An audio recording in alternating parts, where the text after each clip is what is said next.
স্বাধীনতা মানে যা খুশি তাই করার নাম স্বাধীনতা না।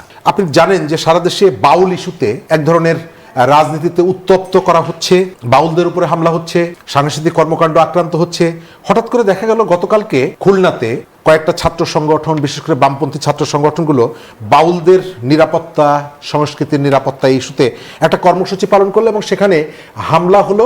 পত্রপত্রিকায় বলছে যে ছাত্র শিবির এবং আপ বাংলাদেশ তারা মিলেই হামলাটা করেছে।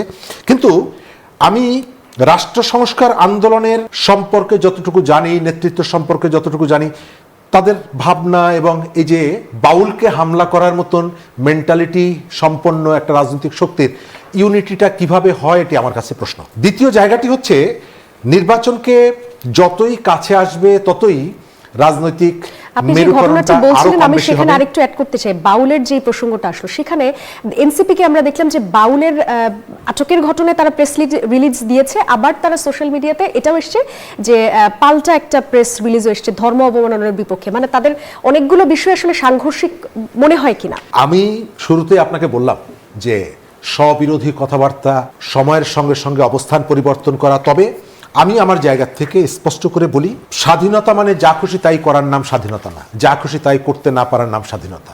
আপনাকে অবশ্যই সংস্কৃতিকে, ঐতিহ্যকে, মুক্তিযুদ্ধকে, শহীদকে, মুক্তিযোদ্ধাদেরকে রেসপেক্ট আপনি যেভাবে করবেন, একই সঙ্গে আপনার এমন কোনো আচরণ করা উচিত হবে না আপনার মুক্ত বুদ্ধি চর্চা করতে গিয়ে অন্যের মনে মানে একটা বিরাট সংখ্যক মানুষের মনের মধ্যে আপনি তাদের যে অনুভূতিকে আমি অবশ্যই রেসপেক্ট করি।